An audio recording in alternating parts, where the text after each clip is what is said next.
Well, to keep this conversation alive on social media.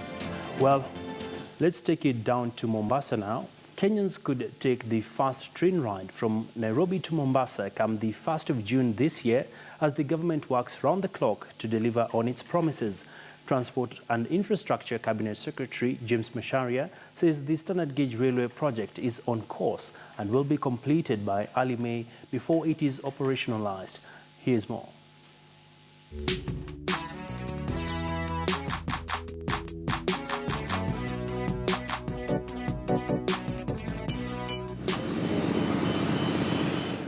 Kenya's future could be looking up as the government completes one of East Africa's largest infrastructure projects, the standard gauge railway line. The project, which is 85% complete, is expected to be finished by mid this year. Our investments in infrastructure, in particular the infrastructure to do with roads and railway and airports and seaports, they are all very much interconnected.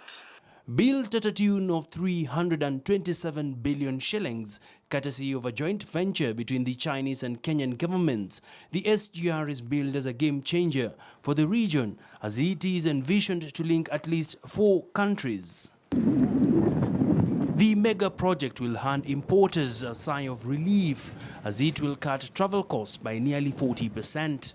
These dividends are almost immediate, in addition to, of course, giving us capacity as a country to be able to provide services to our neighboring countries, which is coming at value to us.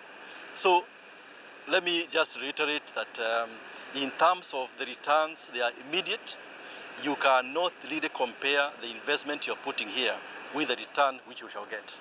Another side to SGR is the Commuter Line, which will hand travelers a new lifeline as they will travel from Nairobi to Mombasa in just under 5 hours, compared by road, which takes approximately 7 hours.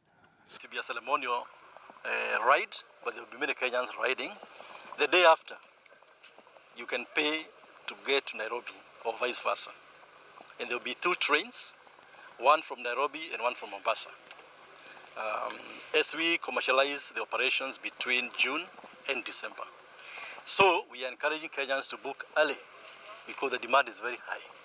The Commuter Line will be able to handle at least 1,500 passengers and will have 9 stopover stations across the corridor, and passengers will be able to track the train via an integrated system, thus easing planning.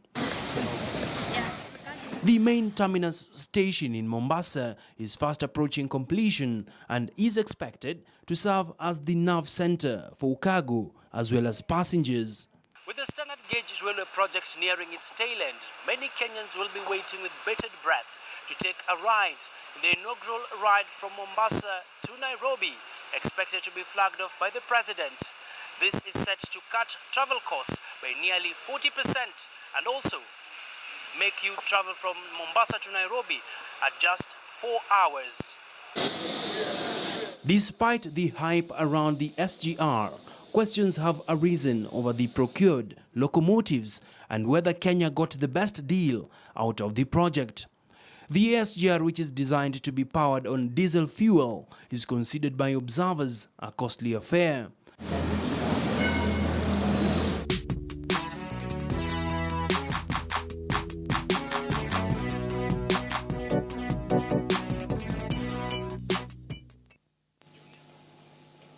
Well, interesting that it will take you close to 4.5 hours from Nairobi to Mombasa.